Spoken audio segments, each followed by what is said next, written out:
Pardon the interruption, but I'm Mike Wilbon. Tony, a haunted house in New York is warning ticket holders to bring a change of underwear.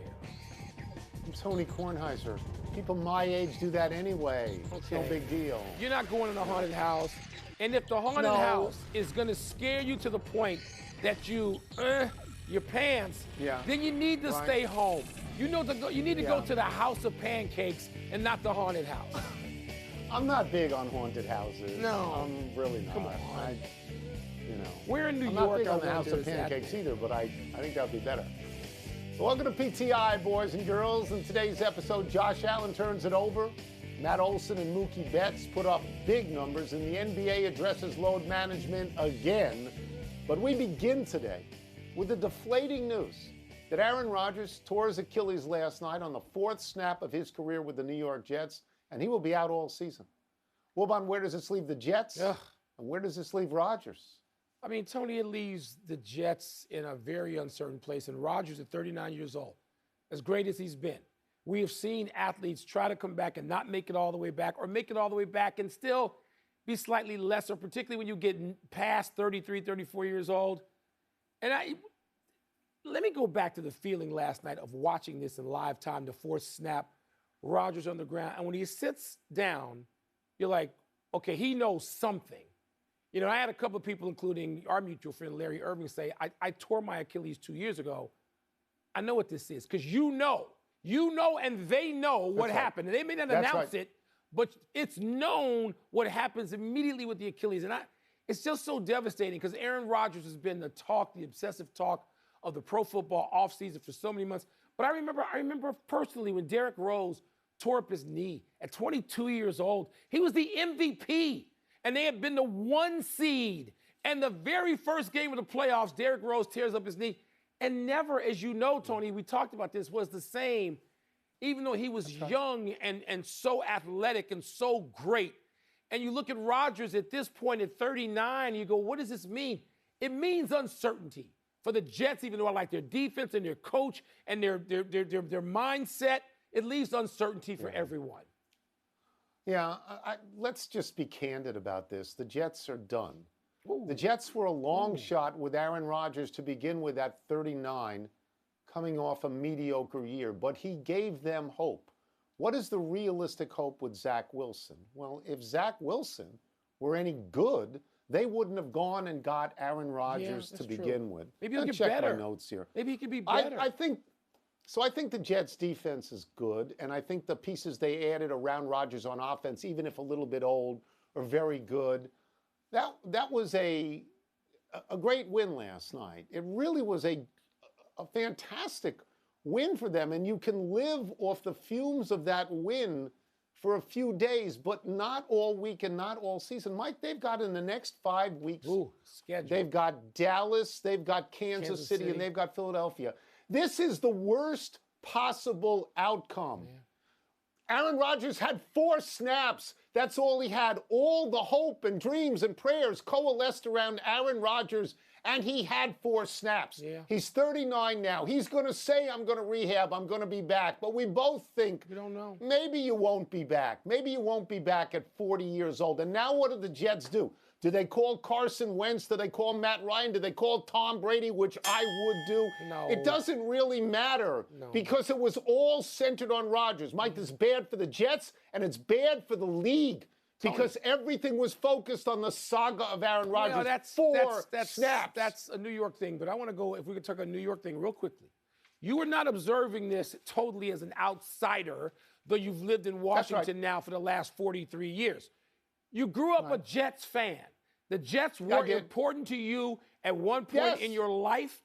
You looked at this, and you had to get a little excited and have a little bit of a flashback. So what did you feel last night when he went down and he sat back down? What did you feel? The exact moment that he sat there and brought his knees up, I thought, this is bad. Yeah. This is really bad. I am a doctor, but not that kind of doctor. This is really bad. And what you think about as a Jets fan is the curse of every single year post Joe Namath. The curse that happens to that team. Yeah. Bad. Felt for you and Greeny last night. You two, first and foremost. The Jets went on to win last night's game, as we mentioned. Undrafted rookie Xavier Gibson returned to punt 65 yards in OT for the winning score.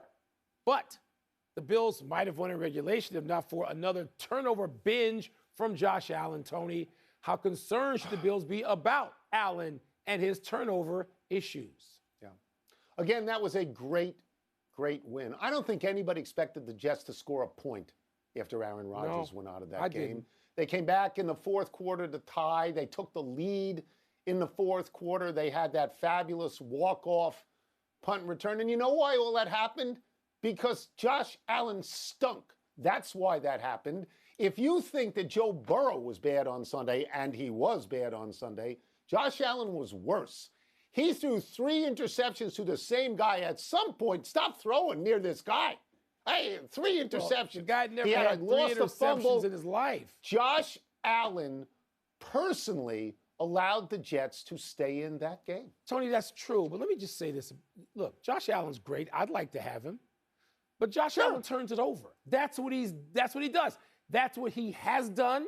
That's what he just did last year. And that's what he apparently will do again. So you know that's the flaw. He's a terrific quarterback. He's not yet a Hall of Fame Super Bowl winning quarterback. And that may or may not be the difference between him being terrific and him being truly great. Don't know. He may have to cut down on that. There have been some terrific quarterbacks who have turned the ball over. Josh Allen doesn't seem, Tony, like he's all of a sudden going to be a perfect guy. He's not going to be Tom Brady. He's not going to go even with these 47 touchdowns and 3 picks. That's not the way he plays. So Buffalo's got to account for that, get used to it, and understand they're going to lose a couple of games this year. 13-4 is about the best they could even think of going. Losing at the Jets was always a possibility. Let's not go crazy. You look at Josh Allen and you think, I want this guy. He's big, he's strong, he's willing to get hit. Yep. He can throw it 70 yards in the air, and he acts like a leader. He takes responsibility. He said, I was terrible with all these turnovers. But as you say, there are so many turnovers. Mike, there are 2 stats you need to hear. All the time. Since 2018, Allen has 84 turnovers. Yeah. That's more than any quarterback in the league. In his last 19 games, the combination of fumbles and interceptions is 37. Mike, every year I look at the Bills just like you do, and I think maybe they can get to the Super Bowl, and I base that on the fact that I think Josh Allen's really good. Maybe he's not. Well, I don't know. Tony, can he go one full season and postseason without those killer turnovers? That's right.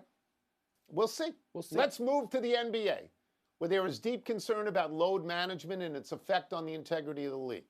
They've come up with a plan to limit load management. Only one star player can miss a game for load management at a time. If more than one misses the same game, fines could eventually exceed $1 million. The NBA is defining a star player as one who has made the All-Star game or any All-NBA team in the previous 3 seasons.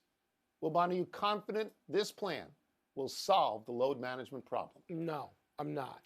I'm glad there's a plan. I'm glad there's enough interest and enough concern to come up with a plan.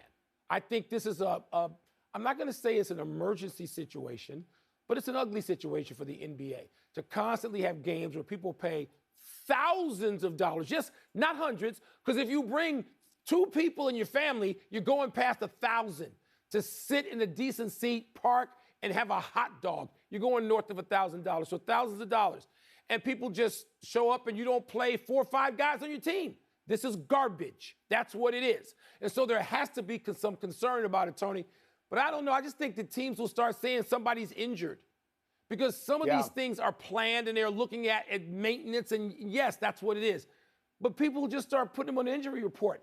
If coaches and the analytics experts who occupy, sadly, every office in sports decide, no, we can't play this guy tonight because he always scores less against this team when he's played 4 out of 5. They'll just list him as injured. So I don't have confidence. Yeah, I don't have confidence for a different reason. And my lack of confidence is because I think that owners will happily pay a $1 million fine when they're paying an athlete $50 million and they don't want to get on his wrong side. Yeah. I think that if Paul George and Kawhi Leonard sit out at the same time, Steve Ballmer's going to pay the fine. I, like you, agree with the notion that they should try and do something about this, but there are a lot of loopholes in this, Mike. A lot. Like the loopholes seem to allow for LeBron James and Steph Curry and your boy Chris Paul to sit whenever they want because they're over 35 years old. They've played the requisite number of games. So that the thing sort of looks like it's tough, but it may not be tough. I do enjoy the way they define star players. It would amount to about between 40 and 50 guys a year. You know, and I think that's reasonable. But this will interest you. Your Chicago Bulls, who are not very good, have 3 of those guys. Yeah. Denver, which won the championship, has 1 of those guys. So it doesn't necessarily correlate. He's the one you want to see. I'll tell you that. Yeah. Out of all those 4 guys you just mentioned, there's one, even though I'm from Chicago and a Bulls guy, there's one I'm going to pay to see, and we know who that is, Joker. Yeah, well, the good news for the Washington Wizards is they have no stars, so they can sit everybody down every night, all night. Oh, the podcast. Let's take a break. Coming up, the national champ usually comes from the SEC, but will this year be different? And did Mookie Betts or Matt Olson reach the more impressive milestone last night? Toss up is next. You got the sense that Rodgers knew, right? Yeah. He felt that he knew. He knew. It was done. Yep. Wow. Sad. I mean, there was that sort of optimism. Oh, it's just a tape.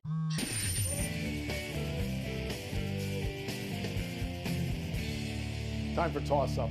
2 men enter, 1 man leaves, finishes the show, then gets unreasonably excited for the 6:35 tilt tonight between the 65-win Nationals and 66-win Pirates. I'll be on that one. What's first? Toss up, which conference are you taking to win the college football national championship?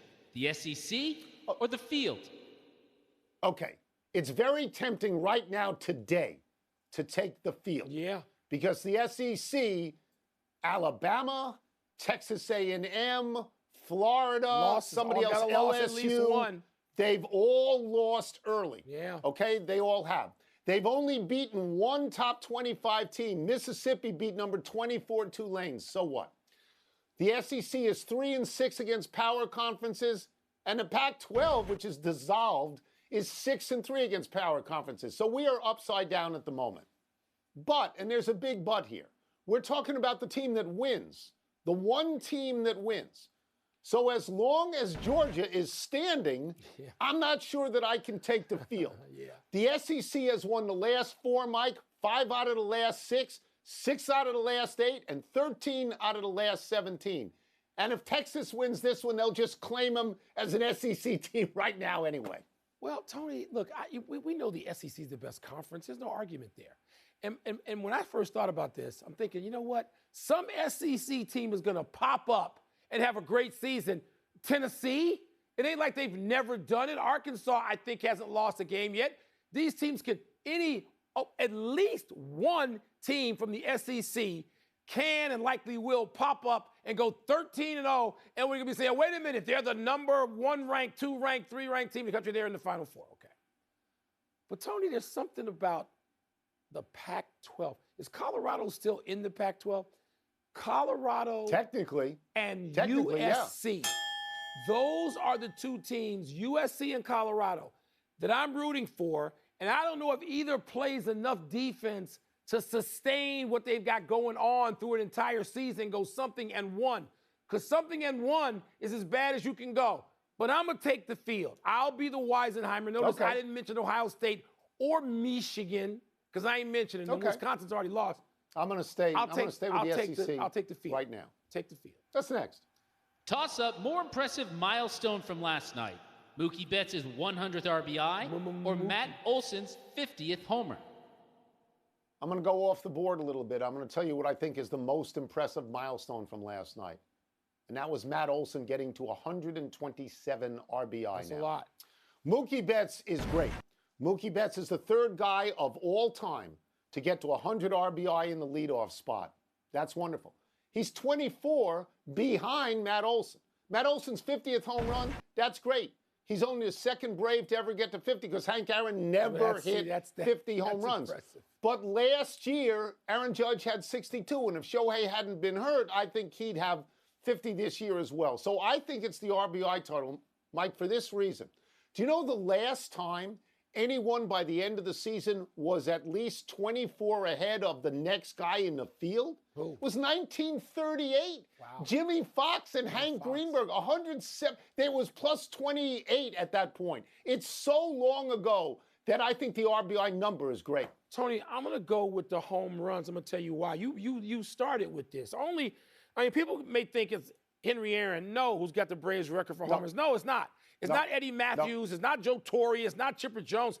It's Andrew Jones. All right? But when you do something for that franchise, even though the ballpark now is a joke relative to what Henry Aaron had to hit in Milwaukee and in Atlanta, well, the launching pad was kind of a joke too. But I mean, when you're mentioned with Henry Aaron and you go north of Hammer and Hank, I'm sorry, I got to stop right there. I know Mookie's having a great season. Mookie's a great player. Mookie may wind up being the greatest leadoff hitter, and I think of Pete Rose and Ricky Henderson. But it seems that Mookie is really better and got more power than both of them. But I'm still going to go with that home run mark for Matt Olson. Tony, Henry Aaron. End of sentence. He's north of him. That's it. Let's take one last break, but still to come, the Mets hire a new head of baseball operations. And my Cubby's latest call-up has a Hollywood backstory. It's kind of cool. But can you imagine how far ahead Olson is in RBIs? He's 23 ahead of the field. I was thinking you were... Happy time, people. Happy 27th birthday, Kyle Bradish. The Orioles righty has become the most reliable starter on the staff of the team with the best record in the American League. Bradish is 11-3 with a 3.03 ERA in 26 starts. His ERA is third in the AL, and his whip of 1.092 is sixth. Bradish was originally signed as a draft choice of the Angels in 2018, was sent to the Orioles the next year in the trade to get pitcher Dylan Bundy. Bradish made his major league debut last year. The first half of last year, he had a 7.38 ERA. The second half, a 3.28 ERA. In his first 4 starts this year, Bradish had a 6.14 ERA, and since then it's 2.68. Can you see a pattern here? Here's our pattern on PTI. What is this, obscure pitcher birthday week? Yesterday we had some guy from the Dodgers who's now appearing to be a closer. I'd never heard of him, and now I never heard of this guy, even though he's only 35 minutes up the road. But happy birthday. Courtesy of D-Light. Don't get on his bad side. Happy anniversary, Wes Welker. On this day 12 years ago, the Patriots All-Pro receiver scored on a 99-yard touchdown pass to cap off an 8-catch, 160-yard receiving night in the Patriots' season-opening win over the Dolphins. Welker led the NFL in catches 3 times.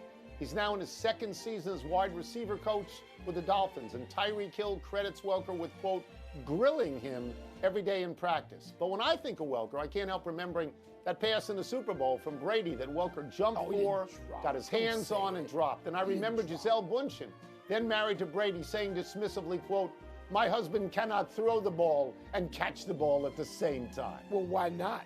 I mean, he's the GOAT, right? I mean, Jordan would have thrown it and caught it at the same time. What's the problem? Huh? Welker, by the way, should be in the Hall of Fame. Happy trails to the minor leagues for Pete Crow Armstrong. The Cubs, your Cubs, have called up 21-year-old Crow Armstrong for outfield duty beginning today. Call-ups happen every September. What makes this unusual is Crow Armstrong's family history. His mother, actress Ashley Crow, plays the mother of a 12-year-old boy who becomes the owner of the Minnesota Twins in the 1994 movie Little Big League.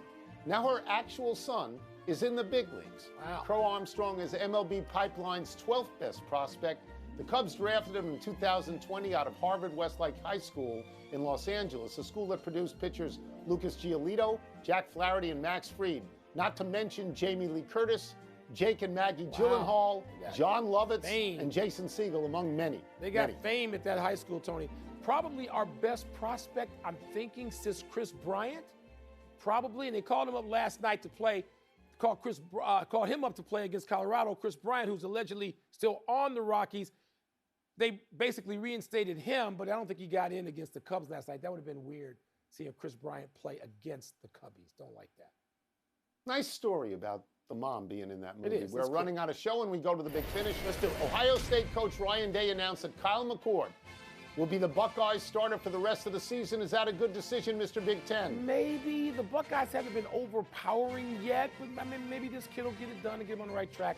The Mets are hiring David Stearns to run baseball ops. Does that make sense? I don't know him. You know, I'm told he's 38 years old. He grew up in Manhattan as a Mets fan. Sure, if they let him do it, The Oregonian reports that Damian Lillard will report to camp and play for whatever team he's on at the start of the season. Does that surprise you? No. I mean, Dame Lillard is not James Harden, calling people liars publicly and saying he's never going to play. It's not Dame Lillard. Come on, people, pay attention. Max Scherzer on the mound, your boy, for the Rangers tonight at the Blue Jays. He needs a bounce-back performance. He's going to get it. He got lit up by the Astros in the last start. If you're a Warrior god, you put this one in your back pocket and win it. Last one. The Mariners have suddenly lost 4 straight. Will they beat the Angels tonight? They need to, and the Astros could be inching away from Texas and Seattle, so be careful out there. We're out of time. We will try and do better the next time. Paul and Brad, shout out. I'm Mike Wilbon. Same time tomorrow, Knuckleheads. You can get the PTI podcast on the ESPN app or Apple Podcasts. And now, your Sportscenter. Paul and Brad, 2 guys I played golf with in Jersey. They're not expecting this. They pick up the tab? I don't think. Huh? PTI. I'm not from New York. I've probably spent 3 or 4 years of my life all told together in New York and appreciating New York sports moments. And so I can say as an outsider, I don't know about that. It seems a reach. Let me mention a couple. Frank Gifford. Talk about great football players wearing a New York uniform of the Giants, of the champion 56 Giants. He got knocked out by Chuck Bednarik in Yankee Stadium, was in the hospital 10 days, and was knocked into retirement with one of the great violent hits of all time. And that was happening to a New York football player. Also, Tony, speaking of moments that maybe were in New York but didn't involve a New Yorker, Ali getting knocked down in the 11th round by Joe Frazier in the most anticipated sports event, perhaps, in American history, modern American history. That, and I'll even come a little more recently to the Yankees blowing a 3-0 lead to the Red Sox. That does involve a New York entity. All those things, to me, were seismic. And, you know, but you're from New York. You got a better history of sense of this than me. But I thought of Ali and Frazier as well. I don't know that I would use the word deflating as much as stunning. Yes. That Ali would be knocked down. That was an unbelievable moment. I mean, I'll use my age here. Some of these things even precede me. But in terms of personal tragedy that could be interpreted certainly as deflating, Lou Gehrig making that speech in his retirement. What are the exact words? I consider myself the luckiest man on the face of the earth. And then within a couple of years, he had died of the disease that would later bear his name. Thurman Munson dying in a plane that he was piloting. That was tragic and deflating at the same time. Deflating when you're a little kid and they tell you the Giants and the Dodgers are moving out of town. They're moving to California. Your whole world is shaken by that. You don't know that there's ever you don't know that the Mets are coming in 4 years or something like that. You have no idea. But I will say this about Aaron Rodgers, that deflating is exactly the right word. There was an anticipation, a hope, a sense that finally something would be good with the Jets that all coalesced around Aaron Rodgers. And Mike, for him to get 4 snaps, 4 snaps, deflating is exactly the right word. Yeah. There's no way to dress that up. We're going out on sort of a sad note. That's it. We're done. Back to you.